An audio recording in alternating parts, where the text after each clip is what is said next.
Amém? Glória a Deus. Põe a mão no seu coração e fala, Senhor, fala comigo. Eu preciso agora ouvir a sua voz. Que a tua palavra, ela venha de encontro às necessidades, às carências do meu coração. Fala comigo em nome de Jesus. Amém.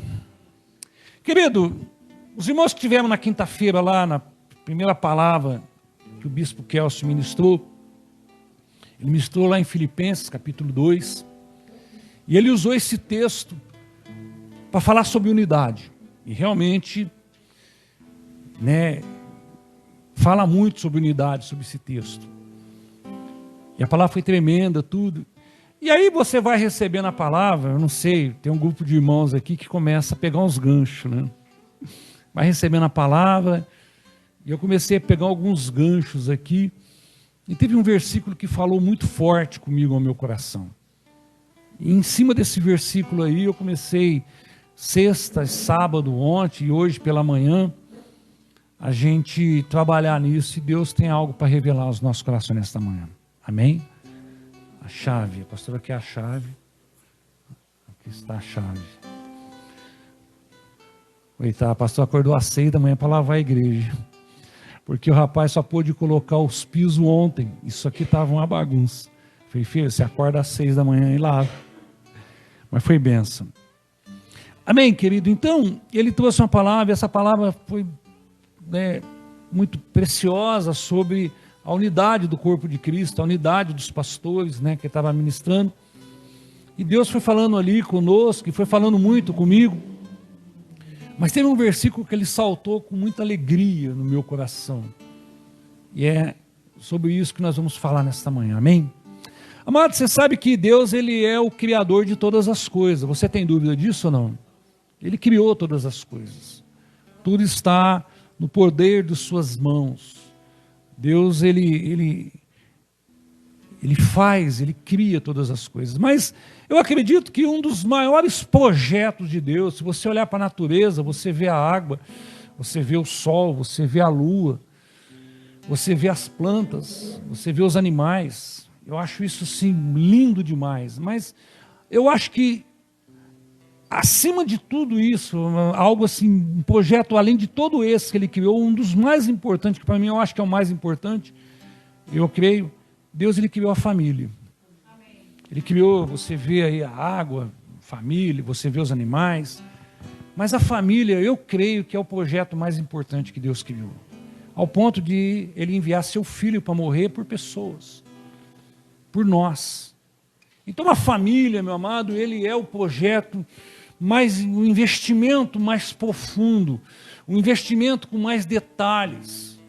E Deus, ele criou a família, ele é o criador, ele é o sustentador da família. Uma família, ela só vai vencer, querido, se Deus tiver como base, se Deus for o alicerce, se Deus for a pedra fundamentada numa família. Uma família sem Deus, ela não subsiste.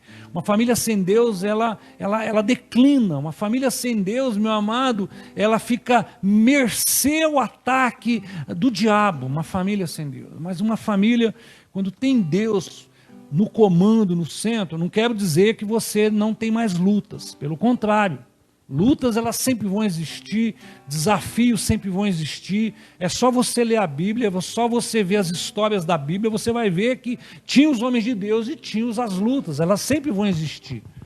Lutas são constantes nas nossas vidas. Mas Deus, ele formou a família. Então, uma família estruturada, eu entendo que é uma família estruturada em Deus, na presença do Senhor. E o sonho de Deus, meu amado, é uma família muito grande, ele é composta por muitos filhos, Romanos, não é ainda o versículo, Romanos 8, 29, fala assim, para serem conformes à imagem do seu filho, a fim de que ele seja o primogênito entre muitos irmãos. Aqui esse versículo, o apóstolo Paulo está falando que o Senhor, ele criou não simplesmente uma família local, mas uma família espiritual muito grande, e tendo Jesus como primogênito.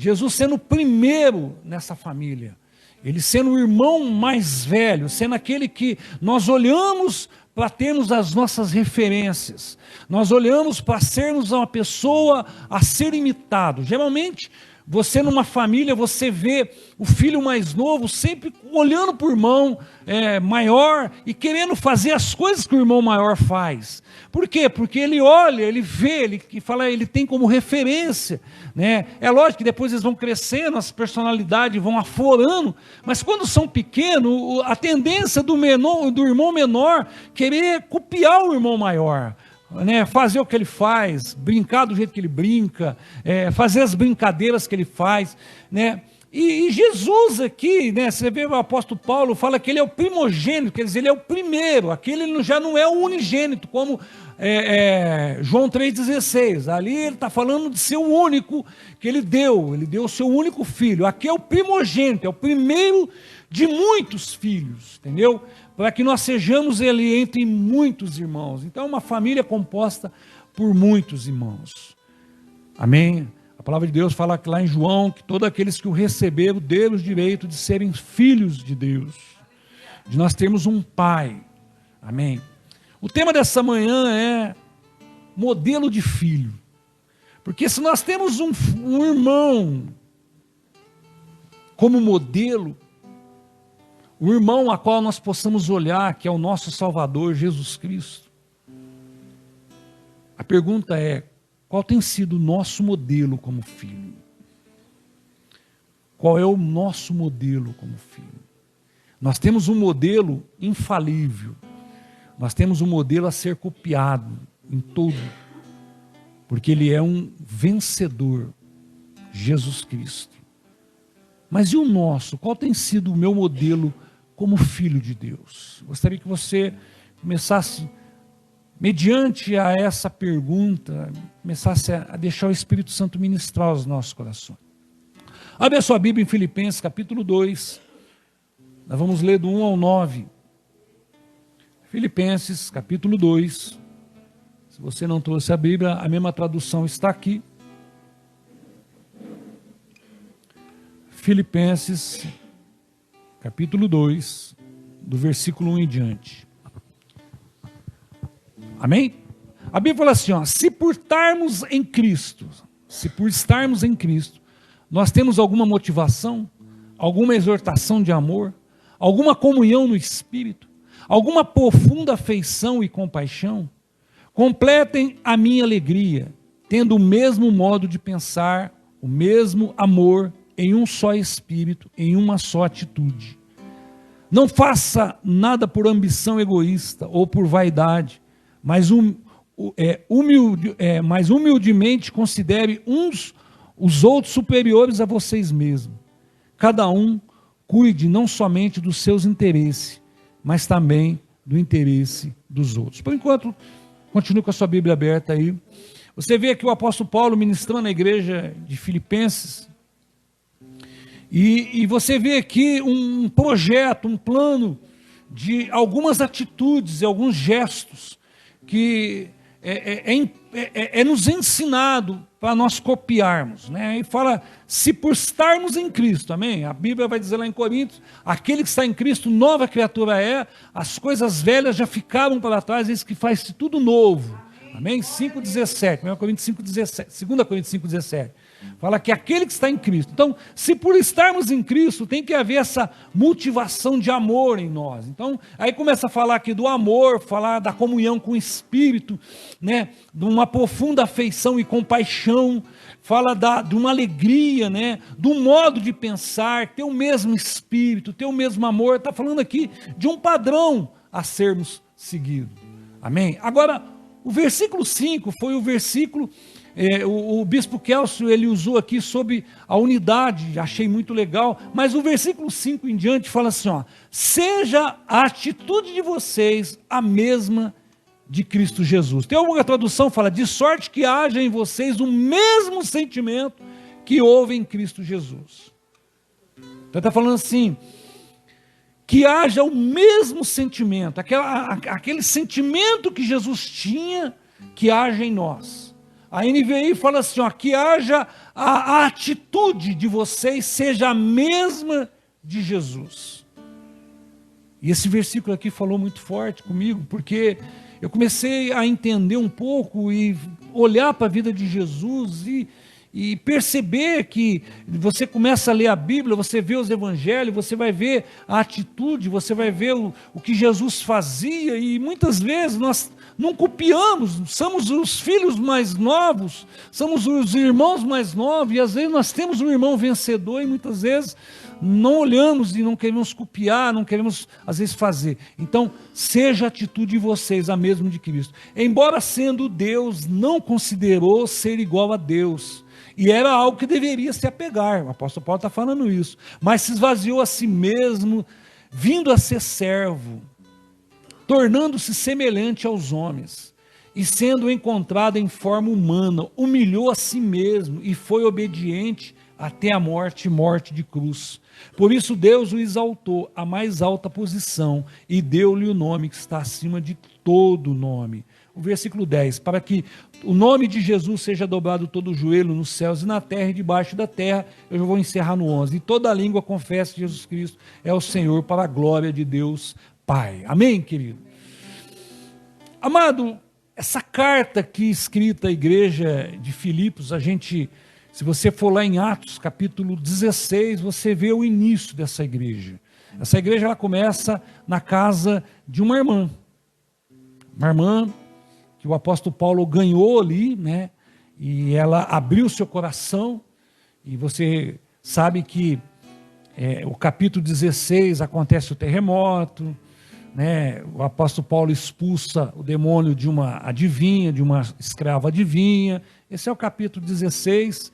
Então, essa cidade aqui, a cidade de Filipos, é uma cidade ali, a primeira cidade onde foi pregado na Europa, a cidade que fazia parte da Europa. Então, foi a porta que se abriu para se pregar o evangelho na Europa, era a cidade de Filipos ali. Então, o apóstolo Paulo ali, ele viu uma grande oportunidade ali do crescimento, do expandir a igreja, e ali essa igreja ali, ela é aberta, e essa igreja é sustentada, e o apóstolo Paulo, ele vem depois de escrever essa carta à igreja de Filipos, é uma carta tremenda, diferente, não vou dizer que é uma carta de uma igreja que não tinha os seus problemas, tinha suas dificuldades. Você vai ver que essa carta aqui, você vai ver ali uma desavença entre duas irmãs, você vai ver nessa carta, mas pensa numa carta de que o apóstolo Paulo, me parece que ele escreveu com muita alegria.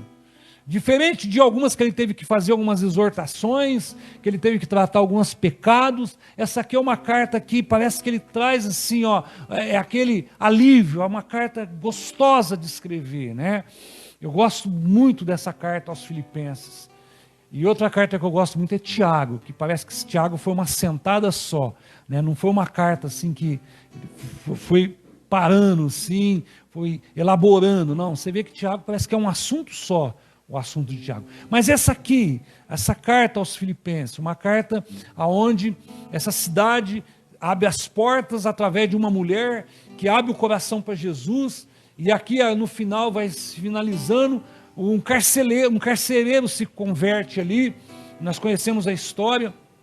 Então você vê ali que a porta que se abre para a Ásia começa na casa de uma mulher, e tem ali um carcereiro ali, depois que dá continuidade ali. Então, uma grande igreja, né?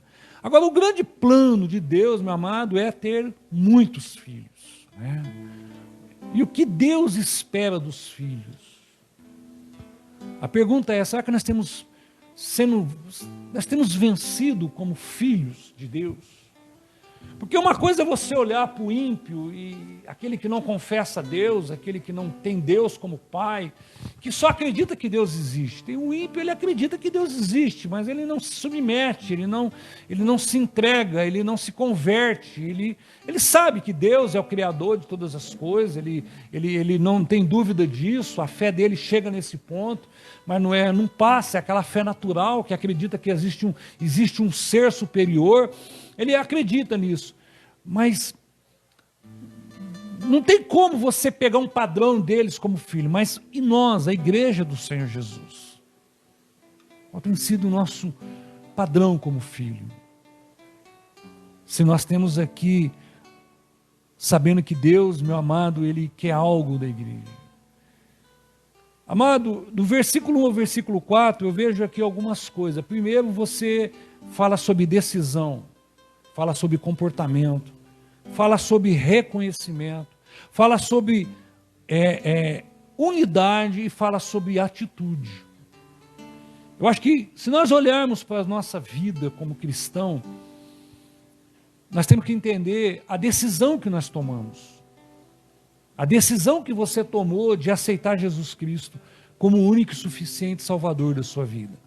Não foi uma decisão baseada simplesmente num auê que aconteceu, de uma palavra, de muita gente chorando, e você só levantou sua mão, motivado simplesmente pela emoção. Mas foi da palavra que entrou no seu coração, te colocou você na sua posição, você olhou para dentro de si e falou, eu realmente, se eu não tiver Jesus, eu não vou chegar a lugar nenhum. Essa foi a nossa motivação de nos convertermos ao cristianismo. De olhar para dentro de nós e entender que nós precisamos nos arrependermos da vida velha que nós levávamos. Então, do versículo 1 ao versículo 4, você vê, do versículo 5, né, você vê sobre decisões. Depois o comportamento dessa decisão que eu tomei. Dentro desse comportamento, reconhecer, que haja um reconhecimento de pessoas que nos ajudam, do sacrifício que Jesus fez por nós. E que nós só vamos fazer isso em unidade. Nós só vamos vencer em unidade. E nós precisamos ter atitude. Mas o versículo 5, meu amado, que fala aqui, seja a atitude de vocês a mesma de Cristo Jesus. Ou, de sorte que haja o mesmo sentimento que houve em Cristo Jesus. E eu vejo aqui, meu amado, uma receita para que Jesus possa nos ensinar esta manhã, mediante as nossas atitudes. Primeiro item dessa receita que Jesus nos ensina é: deixe Deus acima de todas as coisas na sua vida. Reconheça o Senhor acima de todas as coisas. O versículo 6 vai dizer, 5, seja a atitude de vocês a mesma de Cristo. Que atitude? Embora sendo Deus, não considerou ser igual a Deus. Depois no versículo vai terminar, algo que ele poderia se apegar, mas ele abriu mão disso. Ele reconheceu que ele estava aqui na terra, com um propósito, com uma missão. Ele estava aqui dentro de um projeto de salvação para a humanidade. Você está entendendo? Mas ele reconheceu Deus sobre a vida dele. Ele não quis ser igual. Ele estava aqui, mas ele não batia no peito para querer ser Deus. Ele sempre apontava a quem? O Pai me enviou, a obra do Pai, o Pai em mim, nós, Deus em nós. Você está entendendo? Então a primeira coisa que nós aprendemos, querido, de um comportamento como filho, é entender e reconhecer Deus acima de todas as coisas. Nós só vamos conseguir sermos filhos e vencermos em determinadas áreas da nossa vida se você entender que sem Deus você não é nada, que sem Deus você não chega a lugar nenhum, que tem um Deus superior, meu amado, que está no controle das nossas vidas, que é o Criador de todas as coisas. Então o primeiro item dessa receita, dessa atitude que Jesus teve, é nos ensinar que nós temos que referenciar Deus e reconhecer o agir de Deus sobre as nossas vidas. Amado, você quer vencer como filho? Deixa Deus no controle da sua vida total. Você quer vencer como filho, meu amado? Reconheça Deus e haja de acordo com a direção que Deus te dá. Nós temos mania, meu amado, sabe aqueles, na família a gente vai aprendendo muito, e tem sempre aqueles filhos que agem sem uma busca com o pai, né? Depois que fez, que quebra a cara e que senta para poder pedir uma direção. Mas antes eles vão fazendo de qualquer jeito, eles vão, vão agindo de qualquer forma, aí eles sentem na pele Aí eles falaram, me ajuda aqui, eu errei. Né? A gente tem, a família mostra isso. Né? Então, meu amado, nós temos que reconhecer Deus no controle de todas as coisas, principalmente das nossas vidas. Se você quer ser um filho vencedor, se você quer vencer na sua caminhada como filho de Deus, nunca esqueça que Deus está no controle da sua vida. Não faça nada, querido, sem antes você consultar o seu pai. Não faça nada sem antes você buscar uma direção de Deus para a sua vida. Meu amado, eu confesso para você que eu já dei muita cabeçada na vida. Já errei demais. Mas eu confesso para você que grande parte dessas cabeçadas e desses erros foi decisão que eu tive sem consultar Deus, sem pedir uma direção para Deus, sem orar a Deus, sem colocar primeiro diante do altar de Deus, elaborar um projeto de Deus. E eu comecei a perceber nas pequenas coisas, né, amado? Nós estamos aqui mexendo, e você sabe que fazer as coisas, às vezes não dá certo, dá desgaste, às vezes a pessoa rola um nervosismo, às vezes fica um clima hostil. Mas desde quando nós começamos a obra, eu falei, se o senhor não tiver nessa reforma, não tem jeito. Eu posso contratar o melhor pedreiro, eu posso buscar a melhor equipe, fazer o melhor investimento. Pode até sair muito bonito, mas se não tiver a direção de Deus, nós não vamos ser mais que vencedores nisso. Porque nós queremos fazer algo que traga uma alegria dentro de nós, que não seja algo simplesmente para preencher um espaço vazio do nosso coração. Porque muitas vezes nós olhamos e queremos fazer as coisas para preencher espaço vazio do nosso coração. E muitas vezes nós colocamos a nossa expectativa nesses espaços vazios e queremos preencher esses espaços com coisas. E muitas vezes essas coisas não são direcionadas por Deus, por isso que elas são passageiras e elas passam a trazer frustrações, em vez de trazer uma verdadeira alegria no nosso coração. Deu para entender? Quem precisa preencher o espaço no coração é Jesus Cristo. Amém. É Ele que vai trazer uma verdadeira alegria, meu amado, por mais simples que seja, por uma coisa mais simples, mais pequena que seja, se for com a direção de Deus, você vai ter a maior alegria do mundo.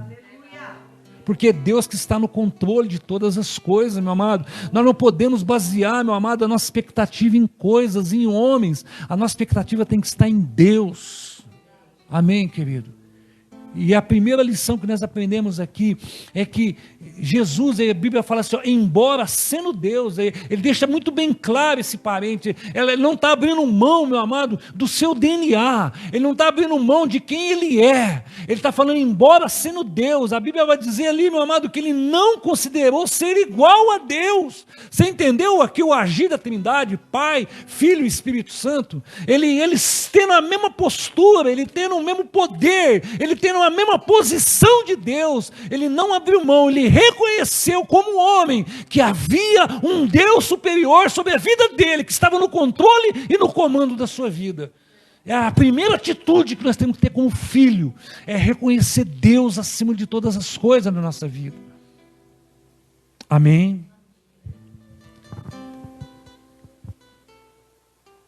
Creia, meu amado, que só Deus pode cuidar, sustentar-nos da vida. Só Deus. O salmista, o Salmo 103, versículo 19, fala assim, o Senhor estabeleceu o seu trono nos céus, e como o rei, domina sobre tudo que existe. Ele é o rei. Ele é o rei das nossas vidas. Nós só chegamos aqui, meu amado, porque um dia Deus teve misericórdia de mim, teve misericórdia de você. Nós só estamos aqui hoje com o passaporte de ir para o céu, de morar, meu amado, na eternidade com Deus, porque Deus teve misericórdia de nós. Não foi por causa da nossa bondade, não foi por causa da nossa postura, não foi por causa do que nós tínhamos, não foi porque nós éramos bonitos, não. Foi pela misericórdia. Foi pela compaixão do ser humano que hoje nós temos um passaporte de ir para o céu. Então a primeira coisa que eu aprendo aqui, meu amado, respondendo o versículo 5, seja a atitude de vocês a mesma. E que atitude é essa? A primeira atitude é reconhecer que Deus é Deus nas nossas vidas. Amém? A segunda atitude, meu amado, que nós aprendemos aqui nessa receita que Jesus nos dá, é justamente o sacrifício do meu eu. Olha o versículo 7. Mas se esvaziou de si mesmo. Ele teve que se esvaziar de si mesmo. Sabe o que eu vejo aqui? O sacrifício do nosso eu como filho. Porque se nós queremos termos vitória como filho, nós temos que se desvaziar do nosso eu. Nós temos que tirar, meu amado, aquilo que nos atrapalha o nosso relacionamento com Deus. Esvaziar, fala de tirar. Você tem uma vasilha cheia de água, esvazia ela, você vai ter espaço naquela vasilha. Quando a Bíblia está falando assim, ele se esvaziou de si mesmo, ele tirou, né, ele abriu mão ali da sua posição, ele abriu mão do poder que havia nele, ele abriu mão disso, ele se esvaziou. Nós como filhos, nós temos que também se esvaziar do nosso eu. Amado, muita coisa, muitas guerras que nós temos dentro de nós é com o nosso próprio eu. É o nosso eu, é ele que está no comando, é ele que faz, é ele que quer controlar, é ele que quer agir, sabendo, meu amado, que nós temos um Deus Pai que faz todas as coisas, e muitas vezes o nosso eu não quer se submeter à posição de Deus. Então nós vemos aqui, meu amado, o sacrifício do nosso eu. Tirar, meu amado, do nosso coração tudo aquilo que atrapalha essa comunhão, tudo aquilo que atrapalha, meu amado, esse derramar na presença de Deus. Você não declarou Deus em primeiro lugar na sua vida? Você não confessou Jesus Cristo como o Senhor da sua vida? Você não saiu do trono do seu coração e convidou Jesus para estar no trono do seu coração? Então aprenda a se desvaziar do seu eu. O nosso eu, o meu eu, muitas vezes, meu amado, tem me atrapalhado, principalmente com a comunhão com Deus. Tira, meu amado, se esvazie de todo o pecado, porque o pecado nos afasta de Deus. O pecado nos leva para longe dos sonhos de promessas. O pecado, meu amado, ele anula as promessas de Deus na nossa vida. Então se esvazie do pecado. Lute contra as tentações, os prazeres da carne. Luta contra os prazeres mundanos. Tem que haver uma luta constante entre o meu espírito e o meu eu. Paulo vai escrever isso em Gálatas. O nosso espírito, ele limita contra a nossa carne. Por quê? Porque a nossa carne, ela quer coisas diferentes do nosso espírito. Porque a nossa carne, meu amado, ela pensa simplesmente para esse mundo.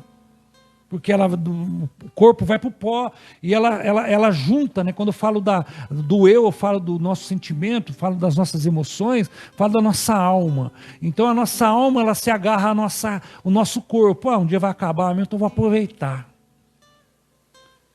Por isso que é uma luta entre a carne e o espírito.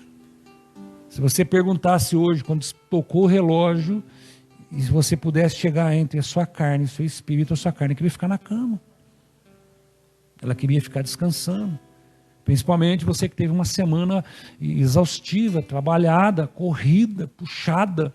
Então quando toca o despertador, meu Deus, culto de manhã, porque eu culto meia-noite, vem aquele monte de pergunta, aquele monte de questão. Porque a carne, ela queria descansar. Mas o seu espírito está do lado, falando, não, vai adorar o Senhor que vai valer a pena. Vai glorificar a Deus, vai lá, vai ter um louvor abençoado. O irmão Ailton vai ministrar um louvor que vai tocar nos nossos corações. Esse é o desejo do Espírito. Então, querida, a segunda coisa que eu aprendo aqui é justamente esse esvaziar de si mesmo. Aqui Jesus se esvaziou. Nós temos que se esvaziar de nós mesmos para podermos vencermos. Amém, querido? Glória a Deus. A terceira coisa que eu aprendo, o terceiro ingrediente dessa receita que Jesus nos dá, né? Termos essa mesma atitude que Jesus teve, ele teve a atitude de reconhecer Deus, Jesus teve a atitude de se esvaziar, e Jesus teve a atitude de ser servo. Olha o versículo 7, fala isso, ó. Mas se esvaziou de si mesmo, vindo a ser servo, tornando-se semelhante a homens, vindo a ser servos. O grande propósito de uma grande família vencer é um servir o outro. Amado, Jesus, ele subiu na cruz de braços abertos, abraçando pessoas. Ele morreu por pessoas. Jesus, meu amado, nos dá uma grande lição. Amado, olha, uma grande lição com a sua equipe pastoral. Você conhece a passagem, a sua equipe pastoral vinha discutindo quem era o maior entre eles. E Jesus ali conhecendo o coração, como ele conhece o coração de todos, só vinha ali, meu Deus, eles não sabem o que fala. Vou ter que mostrar para eles, porque parece que tem hora que palavra, a pessoa fala, a pessoa não entende, a pessoa tem que mostrar na prática. E eu aprendi, meu amado, que o servo não pode abrir mão da bacia, da água e da toalha. O servo, ele não abre mão da bacia, da água e da toalha. Jesus ensinou isso para os seus discípulos. E ele mostra aqui, meu amado, se nós queremos ter a mesma atitude de Cristo Jesus, Jesus está mostrando essas atitudes para nós, reconhecer Deus, se esvaziar do nosso eu, e sermos servo. Eu estou falando aqui, meu amado, de sermos filho de Deus, não estou falando, meu amado, daqueles que não reconhecem, eu estou falando de sermos filho de Deus como vencedores, de sermos servos. A maior prova de amor, meu amado, para Deus, não é o tamanho do seu dízimo. A maior prova de amor não é o tamanho da sua oferta. A maior prova de amor, meu amado, não é o tamanho, meu amado, do ministério que você exerce. A maior prova de amor para Deus é servir as pessoas. Jesus morreu por essa causa, para a igreja entender isso. Servir o próximo, estar de mão estendida e de mão, meu amado, agarrada com alguém, porque nunca vamos chegar sozinho a lugar nenhum. Sermos servos. Está aqui a receita. O apóstolo Paulo escreve, e Jesus, ele fala, seja a atitude de vocês, ou seja o mesmo sentimento de vocês, Deus acima de todas as coisas, se esvazie do seu eu, e aprenda a ser servo. Aprenda, querido, você ser servo, você gera vida sobre a sua vida, o servo gera vida sobre si, querido. Ser servo. Multidões vão passar, multidões vão cobrar, mas quem vai aprender são os servos. Aprenda a ser servo. Nunca esqueça, querido, deixa eu te lembrar algo. Nunca esqueça, para que você hoje está sentado aí, com a sua vida no céu, sabendo que está um passaporte de ida para o céu na sua mão. Teve alguém que foi servo na sua vida. Teve alguém, meu amado, que lavou os seus pés. Teve alguém, meu amado, que enxugou os seus pés para você chegar aonde nós chegamos. Aonde eu cheguei, teve alguém que pagou o preço de oração, que pagou o preço de cuidado, que pagou o preço, a responsabilidade de nos levar na presença de Deus. Às vezes nós esquecemos isso. Por isso que olhamos aqui para essa receita aqui e temos a mesma atitude de Jesus e às vezes não queremos sermos servos. Queremos estarmos só nos alimentando, nos enchendo. Para quê? Qual é o modelo a ser copiado na sua vida e na minha vida? Será que as pessoas olham para você e vê que você realmente reconhece Deus, exalta Deus, fala de Deus? Será que as pessoas olham para você, olham para mim e vê que nós abrimos mãos, nos vaziamos do pecado? Será que as pessoas olham para nós e vemos esse sentimento de mão estendida para ajudar o próximo? O modelo de sermos servos. A igreja precisa aprender isso.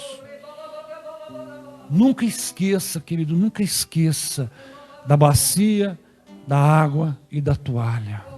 Nós só estamos aqui hoje porque um dia houve bacia, houve água e houve toalha. Houve choro, houve planto, houve clamor. Amado, nunca esqueça da intercessão. Nunca esqueça disso, meu amado, que um servo de Deus entrou diante da presença de Deus para declarar os nossos nomes. Pai, salva, Pai, cuida, Pai, transforma, Pai, ajuda a crescer, Pai, tira o mal, Pai, abre as portas. E muitas vezes nós esquecemos disso.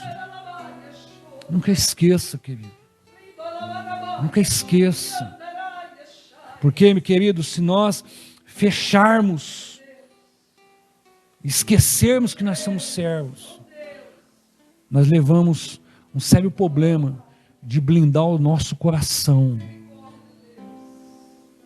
e nosso coração se tornar um coração que só vai ser preenchido com coisas, não com a presença de Deus. Porque, meu amado, quando nós servimos, quando Deus está no controle de todas as coisas da nossa vida, para nós servirmos é um prazer. É um prazer. E eu vou te falar, querido,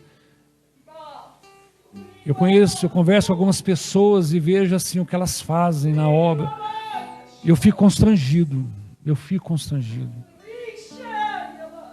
Às vezes eu converso com algumas pessoas, eu vejo, eles contam o que eles têm feito.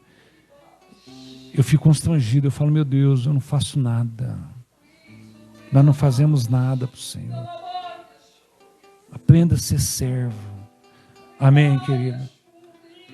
Olha aqui que Marcos 10, 45 vai dizer: pois nem mesmo o Filho do Homem veio para ser servido. Olha só, meu amado, nós estamos falando de Deus sobre a face da terra. A Bíblia fala que ele abriu mão. Sabe quando nós lemos aqui, ó, ele, embora sendo Deus, não se considerou ser igual a Deus. Ele não veio para ser servido, mas ele veio para servir. Olha, ele veio para servir, meu amado. Pois nem mesmo o Filho do Homem veio para servir, mas para servir e dar a sua vida em resgate por muitos. Aí nós olhamos lá em 1 João 3,16, que faz um contexto com João 3,16. João 3,16, Deus amou o mundo de tal maneira que ele deu o seu Filho, para que todo que nele crê não pereça, mas tenha vida eterna. Agora 1 João 3,16, do paralelo para esquecer a mesma numeração, fala assim, ó, nisto conhecemos o que é amor. Ó, olha aqui, nisso nós vamos conhecer o que é o amor. Porque às vezes nós falamos que nós amamos Deus, amamos as coisas de Deus, amamos Jesus, mas muitas vezes não conhecemos. A Bíblia fala assim, ó, nisso conhecemos o que é o amor. Jesus Cristo deu a sua vida por nós e devemos dar a nossa vida pelos nossos irmãos. Amado, isso é forte demais. Está vendo quantas atitudes, muitas vezes na nossa correria, nós vamos deixando e não vamos praticando. E aqui nós temos essa receita aqui em Filipenses. Amém, querido? Glória a Deus. Quarto item dessa receita: tenha um coração arrependido. Olha o versículo 8. Sendo encontrado em forma humana, humilhou-se a si mesmo. Mas sabe de quem nós estamos falando aqui? Nós estamos falando do nosso irmão mais velho, nosso exemplo. Nós estamos falando de Jesus Cristo. Nós estamos falando, meu amado, de Deus encarnado. Nós estamos falando, meu amado, do Rei dos Reis, do Criador. Nós estamos falando, meu amado, de alguém que veio de um padrão, meu amado, de excelência para servir nós. Nós estamos falando de Jesus.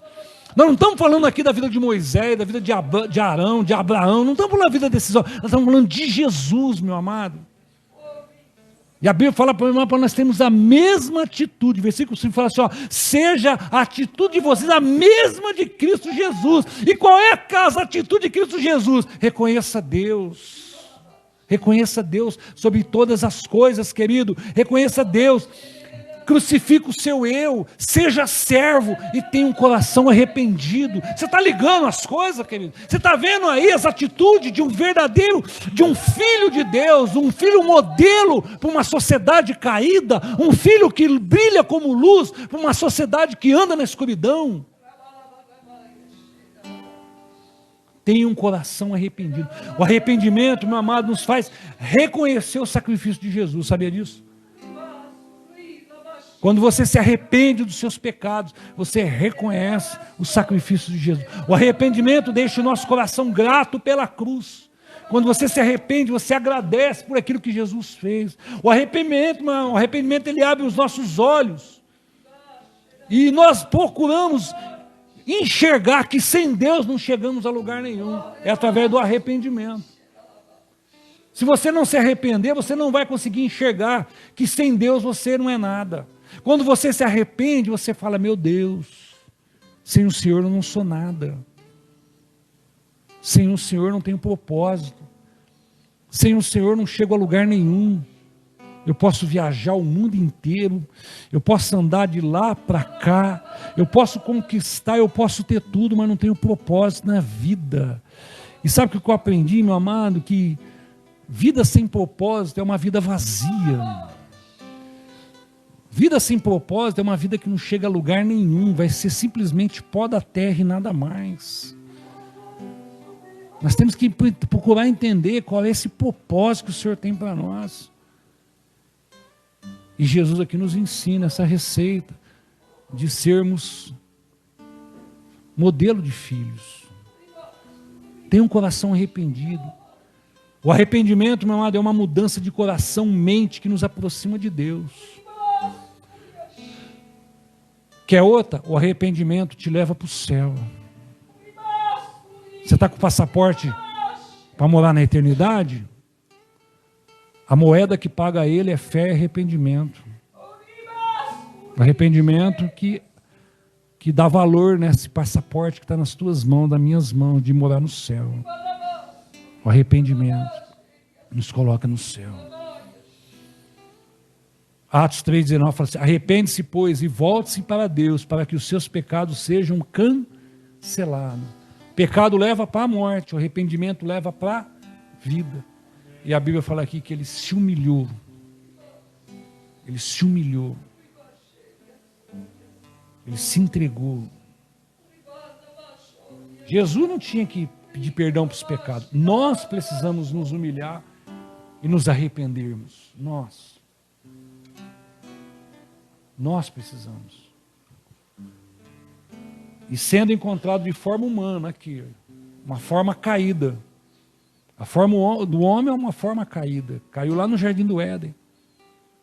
Ele se encontrou nessa forma. Humilhou-se a si mesmo. Se esvaziou e se humilhou a si mesmo. Ele não tinha pecado nenhum para confessar. Nós precisamos nos arrepender de uma vida pecaminosa. Amém? E por último, meu amado, o último ingrediente dessa receita, seja obediente. O versículo 8 fala, e sendo encontrado em forma de homem, humilhou a si mesmo e foi obediente até a morte e morte de cruz. Amado, não é aquela obediência de vai por essa rua, abre essa porta, faz isso, pega essa coisa, faz isso, não é essa obediência. Aqui está falando de uma obediência de morte, de sacrifício, de uma obediência, de matar uma velha natureza, para que uma nova natureza nasça no nosso coração. Uma obediência, meu amado, que é uma chave transformadora nas nossas vidas. A obediência, meu amado, que traz uma transformação dentro de nós. Obediência à palavra, obediência à intimidade de Deus, obediência aos pastores que Deus tem levantado nas nossas vidas. Obediência à liderança que o Senhor tem colocado. Eu aprendi, confesso para você que eu não fui sempre praticante dessa obediência, mas eu aprendi. Eu aprendi. Vocês sabem aqui, meu amado, muitas decisões aqui antes de fazer. Na época nós tínhamos o pastor Joselito, eu corria lá, temos o pastor Joselito, mas ainda na época ele era o nosso discipulador. Hoje nós temos conselho de amigos. Foi o que ele falou para mim, ó, não sou mais seu discipulador, mas posso dar conselho como amigo. E muitas vezes eu tenho corrido aos conselhos de amigos. Graças a Deus que eu aprendi isso. A obediência, querido, é a chave do nosso sucesso. Amado, não adianta nada eu reconhecer Deus acima de todas as coisas. Não adianta nada eu me desvaziar do meu ego, do meu eu. Não adianta nada, querido, eu servir na casa do Senhor. Não adianta nada, querido, eu ter um coração arrependido se eu não for obediente. A obediência, ela vem selar essa receita que o apóstolo Paulo está nos ensinando aqui nesta manhã, para sermos filhos modelo. Amém, querido? Glória a Deus.